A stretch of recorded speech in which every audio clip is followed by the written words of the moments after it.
Relation बनाने के बाद महिला को अगर खड़ा कर दिया जाए तो प्रेगनेंसी होगी या फिर नहीं होगी। इस तरह के काफ़ी आप लोगों के सवाल आते हैं कि हम रिलेशन के बाद तुरंत खड़े हो गए तो अब हमें प्रेगनेंसी के चांस होंगे या फिर नहीं होंगे। देखिए, प्रेगनेंसी के लिए क्या चाहिए, स्पर्म और ओवम, है ना। देखिए, प्रेगनेंसी के लिए अगर आपका ओवम प्रेजेंट होगा यानी कि महिला का अंडा प्रेजेंट होगा और उस दौरान आप रिलेशन बनाएंगे, रिलेशन बनाने के बाद भले ही आप खड़े हो गए, फिर भी जो स्पर्म है वो कुछ अमाउंट में अंदर चले जाते हैं, काफ़ी फास्ट चले जाते हैं, तो वहाँ पे आपको प्रेगनेंसी हो जाएगी अगर बच्चेदानी का मुंह खुला हुआ होगा। तो अगर बच्चेदानी का मुंह नहीं खुला होगा यानी कि ओवुलेशन टाइम नहीं होगा तो यहाँ पे आपको फिर भी प्रेगनेंसी नहीं लगेगी, भले ही आप लेटे रहें या फिर खड़े हो जाएं। तो खड़े होने से ऐसा नहीं होता है कि आपको प्रेगनेंसी नहीं लगेगी, बिल्कुल लग सकती है। जो स्पर्म होते हैं वो काफ़ी जल्दी ऊपर चले जाते हैं, जब भी आपका ऑर्गेज्म होता है, स्पर्म निकलता है तो वो काफ़ी जल्दी ऊपर चले जाते हैं। बच्चेदानी के मुंह पे ही, जो बच्चेदानी का मुंह होता है वहीं पे स्पर्म जो है निकलते हैं, रिलीज होते हैं, है ना। जो लिंग है वहाँ तक जाता है और वहीं पे स्पर्म निकलते हैं। तो वहाँ से अगर मुँह खुला होगा तो फटाफट से ऊपर चले जाएंगे और ट्यूब तक पहुँच जाएंगे, और ट्यूब में अगर अंडा मौजूद होगा तो प्रेगनेंसी की शुरुआत वहाँ से हो जाती है।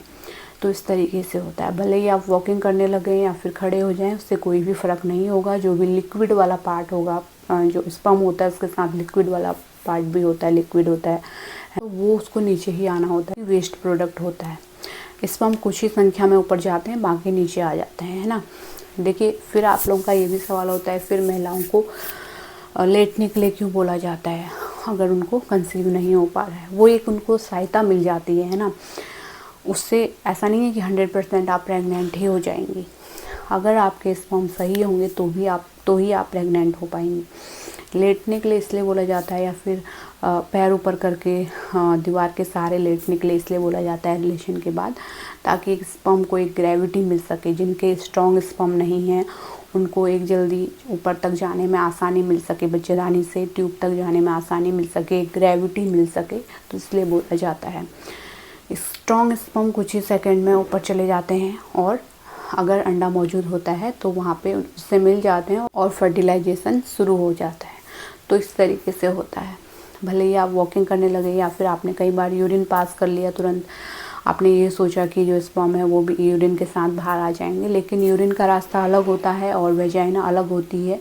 वेजाइना ही में ही आप जो स्पर्म है वो डालते हैं, तो यहाँ पे ऐसा कोई भी सवाल नहीं है कि यूरिन के साथ साथ आपके स्पर्म भी बाहर हो जाते हैं, है ना।